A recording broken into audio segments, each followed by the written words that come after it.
Our programs offer many languages. Please visit suprememastertv.com/schedule.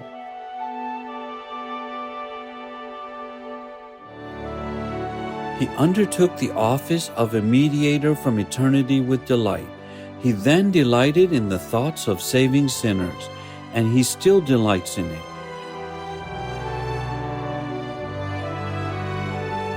Please continue watching for a significant sermon by the American theologian Jonathan Edwards.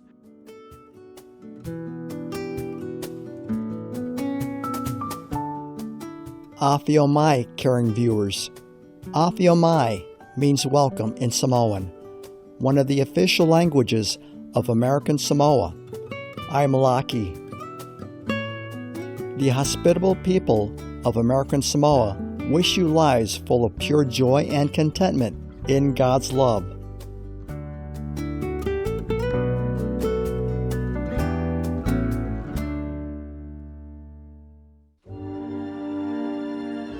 Welcome to Jesus Christ, the same yesterday, today, and forever. Sermon by Jonathan Edwards, Part 2 of 2, on Words of Wisdom. Jonathan Edwards was an acknowledged American philosophical theologian, born in 1703 into the family of notable congregational ministers in Connecticut. In 1716, at the near age of 13, Edwards entered Yale University, where he became fascinated by the works of John Locke and Isaac Newton, and also took a keen interest in natural and mental philosophy. Jonathan Edwards' grandfather, Solomon Stoddard, also known as the Pope of Connecticut River Valley, was a prominent pastor of the Congregationalist Church in Northampton, Massachusetts. The young theologian succeeded him in 1725. Mr. Edwards had a big impact during the period of the Great Awakening in America, or the Evangelical Revival, which was a series of Christian revivals that took place in the British American colonies and Europe. Jonathan Edwards wrote sermons and theological treatises that emphasizes the absolute sovereignty as well as beauty and holiness of God. He contemplated on the divine virtues as an imitation of the loveliness and benevolence of the Creator. According to the American philosopher, happiness comes from contemplating on God's creation and redemption, and true virtue is defined by benevolence toward God and all beings, and not so much by self-love, love for family, or nation. Today, Jonathan Edwards' life and works are being studied as a source combining religious intensity, intellectual thoroughness, and moral zest, with the belief that love is the source of all religions and faiths and is essential to our existence.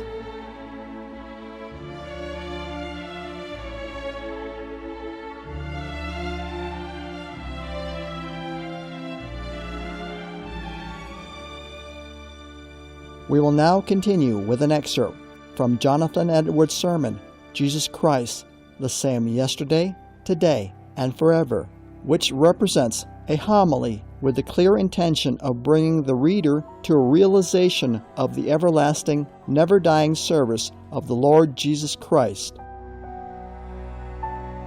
Christ, with his unchanging and unconditional love, will be our forever welcoming shore of salvation from the wild and unpredictable sea of earthly suffering. As he welcomes those who believe in him, it is his delight to save all sinners too. And his power to do so is the same today as it has always been.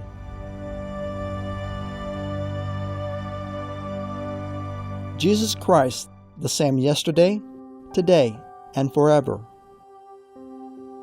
Third, he is now and ever will be the same that he ever has been in the disposition and will which he exercises in his office.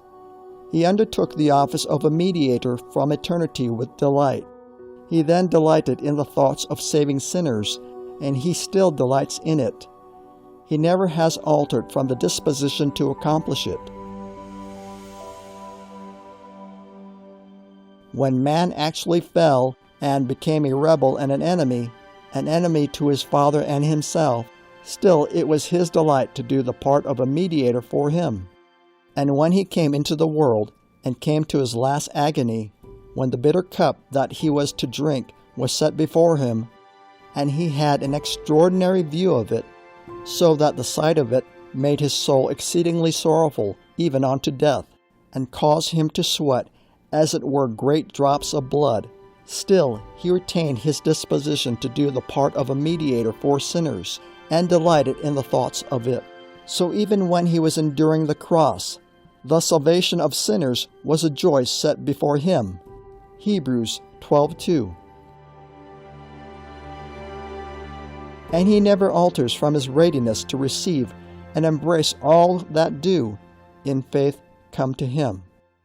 He is always equally willing to receive such. His love is unchangeable. He loved from eternity. Jeremiah 31:3. He loved with an everlasting love, and it will be to eternity. John 13:1. Having loved his own, he loved them unto the end. Fourth, Christ is the same yesterday, today, and forever as the end which he aims at in his office. His supreme end in it is the glory of God, as particularly in vindicating the honor of his majesty, justice, and holiness, and the honor of his holy law. For this end did he undertake to stand as a mediator between God and man, and to suffer for men, namely that the honor of God's justice, majesty, and law may be vindicated in his sufferings. And he also undertook the office to glorify the free grace of God. And his special end in his undertaking was the salvation and happiness of the elect.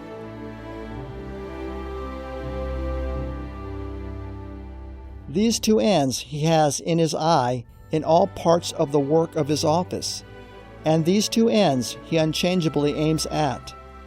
These he sought on entering into covenant with the Father from eternity. These he has sought from the beginning of the world to this time, and these he ever will seek. He does not sometimes pursue one end and then alter his mind and pursue another, but he ever pursues the same ends.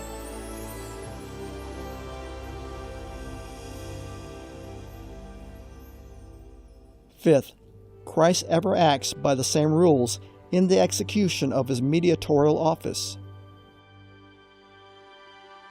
The rules that Christ acts by in the execution of his office are contained in a twofold covenant. 1. The covenant of redemption, or the eternal covenant that was between the Father and the Son, wherein Christ undertook to stand as mediator with fallen man, and was appointed thereto of the Father. In that covenant, all things concerning Christ's execution of his mediatorial office were agreed between Christ and his Father, and established by them. And this covenant or eternal agreement is the highest rule that Christ acts by in his office. And it is a rule that he never in the least departs from. He never does anything more or less than is contained in that eternal covenant. Christ does the work that God gave him to do in that covenant, and no other. He saves those and those only that the Father gave him in that covenant to save, and he brings them to such a degree of happiness as was therein agreed. To this rule, Christ is unchangeable in his regard. It stands good with Christ in every article of it, yesterday, today, and forever. 2. Another covenant that Christ has regard to in the execution of his mediatorial office is that covenant of grace which God established with man. Though indeed this be less properly the rule by which Christ acts as mediator than the covenant of redemption, yet it may be called a rule. God does, as it were, make his promises, which he makes to his creatures, his rule to act by.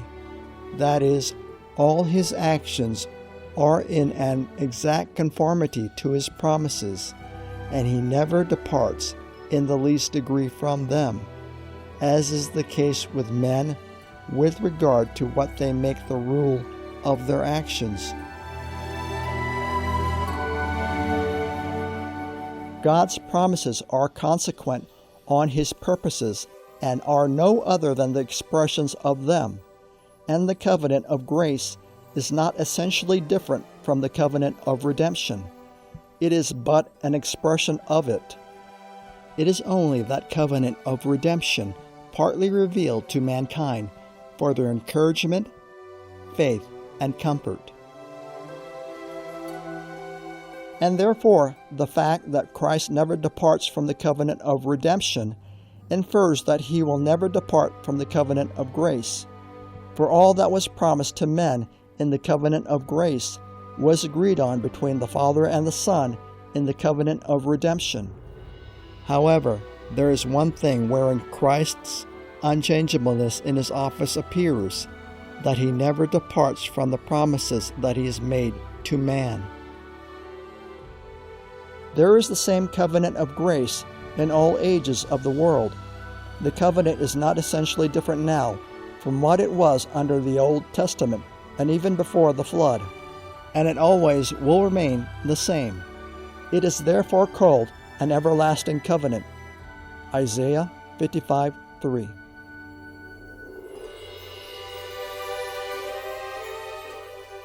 And as Christ does not alter his covenant, so he unchangeably fulfills it. He never departs in the least iota or tittle. Though he has given exceedingly great and precious promises to those that believe in him, he ever fulfills them all. Heaven and earth shall sooner pass away than one iota or one tittle of his promises shall fail, till all be fulfilled. It is especially on account of his unchangeableness with respect to his promises that he styles himself, I am that I am, and is called Jehovah. Exodus 3:14 and 6:3.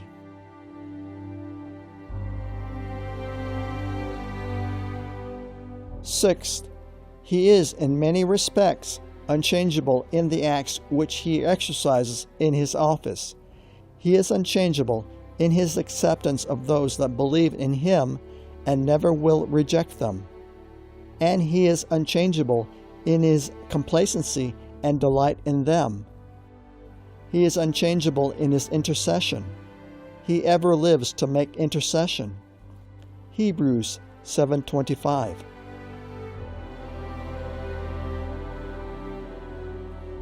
His intercession before God in heaven is a continual intercession. It is a constant presentation of his will before the Father for the salvation and happiness of those that are his in the virtue of his blood. And as Christ is unchangeable in his intercession, so he is unchangeable in upholding and preserving those that are his, and ordering all things for their good, until they are brought to his heavenly glory. He is constant and unchangeable in taking care of them in all respects, and will hereafter receive them to a constant and unchangeable enjoyment of himself.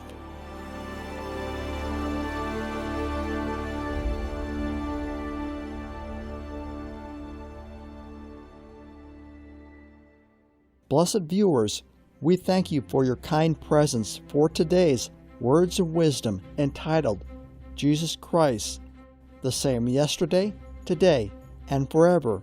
Sermon by Jonathan Edwards, Part 2 of 2. Coming up next is A Delightful Mid-Autumn Festival 2019, Part 3 of 4, right after noteworthy news. Please stay tuned to Supreme Master Television for more uplifting programming. May your spirits hearts, and minds always dwell in the loving presence of God. Our programs offer many languages. Please visit suprememastertv.com/schedule and suprememastertv.com/WOW. Nos programmes offrent plusieurs langues. Veuillez visiter suprememastertv.com/schedule et suprememastertv.com/WOW. Nuestros programas ofrecen varios idiomas. Visiten suprememastertv.com/schedule y suprememastertv.com/WOW. Τα προγράμματά μας προσφέρονται σε πολλές γλώσσες. Παρακαλούμε δείτε suprememastertv.com/schedule και suprememastertv.com/WOW.